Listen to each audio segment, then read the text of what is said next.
저는 오늘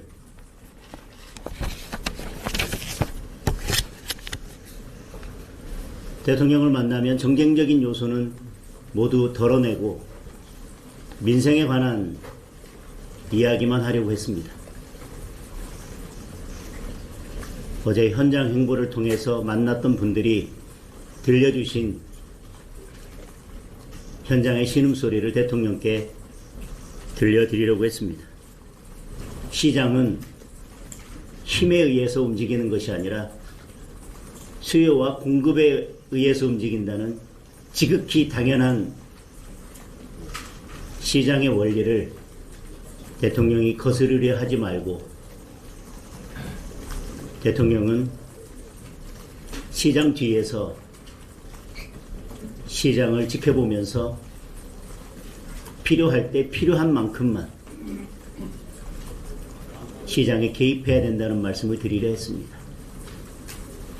때로는 경제는 심리가 좌우하기도 하지만 말로써 그 심리를 움직이려 할 때는 그 말하는 사람에 대한 신뢰가 바탕이 되어야 한다는 말씀을 드리려고 했습니다.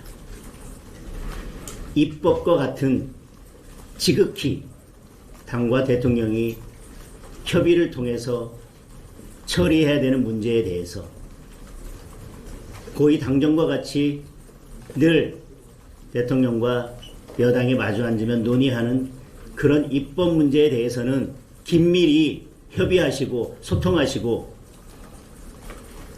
특권과 같은 합당과 같은 당내 문제에 대해서는 당에 맡기고 국회의 시간에 맡겨 두시면 좋겠다는 말씀을 드리려고 했습니다.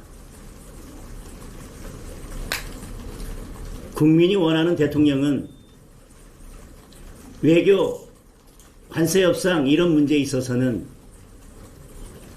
비바람을 맞으면서 맨 앞에 서서 대통령이 해치고 나가는 모습을 기대한다는 것을 말씀드리려고 했습니다. 기업들에게는 발에 모래주머니를 채우고 손목을 비트는 것이 아니라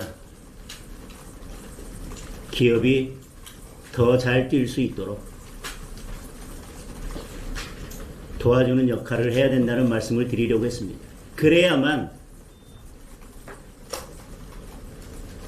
물가도 환율도 주식도 주가도 안정적으로 관리될 수 있다는 말씀을 드리려고 했습니다. 지금은 야당을 향한 종합특검이 아니라 사법 시스템을 무너뜨리는 악법들이 아니라 국민의 신음소리에 귀 기울이고 국민의 어려운 삶을 살피는 것이 먼저라는 말씀을 드리려고 했습니다. 밤에 새벽에 SNS에 국민들을 겁박하고 불안하게 만드는 그 글을 올릴 것이 아니라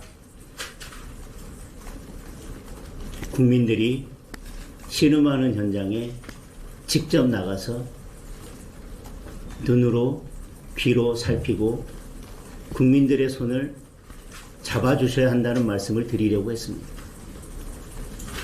그리고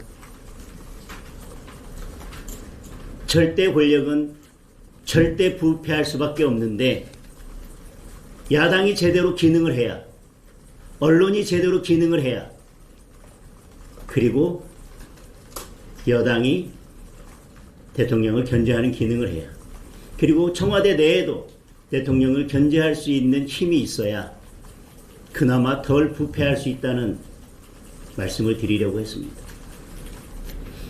정청래 대표는 오늘 오찬 취소가 예의 없는 일이라고, 예의 없는 행동이라고 비판했습니다. 야당 대표를 불러 오찬 회동을 하자고 한 직후에 대법원장조차도 심각한 우려를 표하는 그런 법안을 일방적으로 통과시키고, 그것도 모자라서 86명의 여당 의원들이 대통령의 공소 취소를 주장하면서 모임을 만드는 것은 국민들께 진정 예의 있는 행동입니까? 그것은 예의 없는 행동을 넘어 야당에 대한, 야당 대표에 대한 배신입니다. 국민에 대한 배신입니다. 민심을 우습게 하는 처사입니다.